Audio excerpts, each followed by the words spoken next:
Mia sits alone in her apartment at 2 a.m., staring at her laptop screen. The blue light washes over her exhausted face. She's been stuck on the same work problem for 6 hours straight. Her phone sits right next to her. One text to a coworker could solve this in 5 minutes, but Mia won't pick it up. She scrolls through her contacts, hovers over the message button, then puts the phone face down on the desk. She'd rather pull an all-nighter than admit she needs help. She'd rather fail quietly than succeed with support. Sound familiar? If you've ever chosen struggle over a simple ask, your brain isn't being stubborn, it's being protective. And it all goes back to a survival mechanism that's completely backfiring in modern life. Let's talk about why asking for help feels like swallowing glass.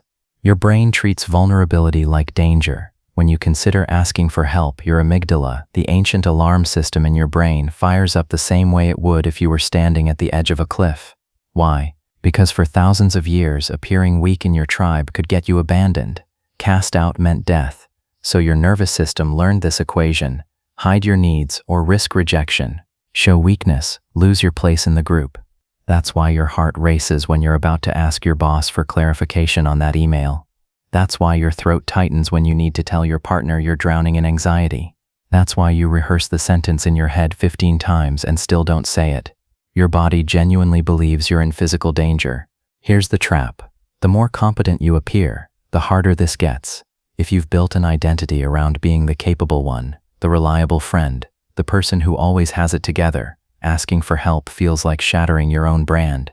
You think, if I admit I can't handle this, everyone will realize I've been faking it all along.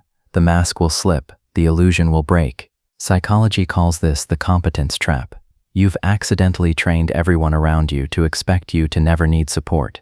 You've set the bar so high that admitting struggle feels like failure. And now you're suffocating under the weight of your own reputation. You're drowning while everyone assumes you're swimming. But here's what your anxious brain doesn't understand. We're not in survival tribes anymore. The person you're afraid to ask? They're probably relieved you're human.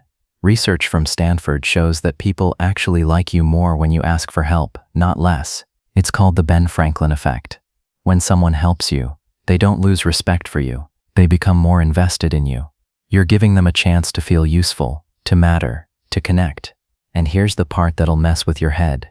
Refusing help is actually selfish. You think you're being noble by handling everything alone, but you're robbing other people of the chance to show up for you. You're denying them the opportunity to be generous. You're keeping the relationship one-sided. Think about it. How do you feel when someone you care about asks you for help? Annoyed? Burdened? Or do you feel trusted, needed, closer to them? Exactly. So why do you assume it's different when the roles reverse? The smartest thing you can do this week? Ask for something small, not a life or death favor, just something minor. Ask your neighbor to water your plants. Ask your friend for a book recommendation. Ask your coworker how they formatted that spreadsheet. Watch what happens. Watch how the world doesn't end. Watch how that person doesn't suddenly think you're incompetent or weak. Your brain is running outdated software from 10,000 years ago. Time to update it. Because the strongest people aren't the ones who never need help. They're the ones who know exactly when to ask for it. They understand that independence isn't about doing everything alone. It's about knowing your limits and building a life where asking isn't weakness, it's wisdom. You don't have to carry everything by yourself. You never did.